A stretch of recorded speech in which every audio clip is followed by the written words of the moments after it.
Hello guys, তো রাধে রাধে। আজ ছিল জন্মাষ্টমী। তো দেখো এখন এখানে আমি রেডি হয়ে গেছি। আর পুজোটা যেহেতু রাত করেই হয়, তো ওই জন্য আমিও রাত করে একটু রেডিটা হচ্ছিলাম। তো এখানে আমি রেডি হয়ে গেছি। আমাকে কেমন লাগছে অবশ্যই সবাই কমেন্টে জানিও।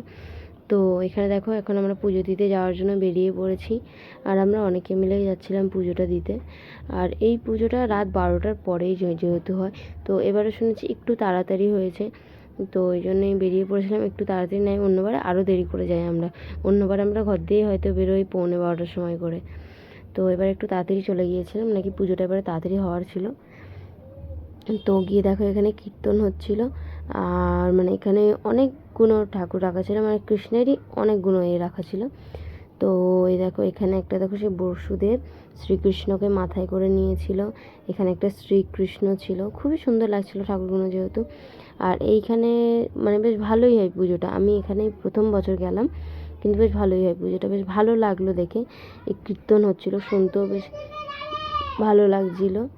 তো তারপরে দেখো এখানে অনেকক্ষণ বসেছিলাম, কারণ পুজো দিতে যেহেতু দেরি ছিল। তো ডালাটাকে দিয়ে বসেছিলাম। আর এখানে দেখো ঈশাও বসেছিল, ঈশাকেও আজকে আমি তিলক কেটে দিয়েছিলাম। ও তো খুব খুশি ছিল। আর আমাকেও কীরকম লাগছে তিলক কেটে অবশ্যই কিন্তু জানিও।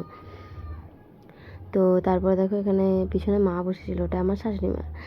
আর এই যে আমার সোনা মা। তো ভিডিওটা কেমন লাগলো অবশ্যই কমেন্টে জানিও। তো টাটা, বাই বাই।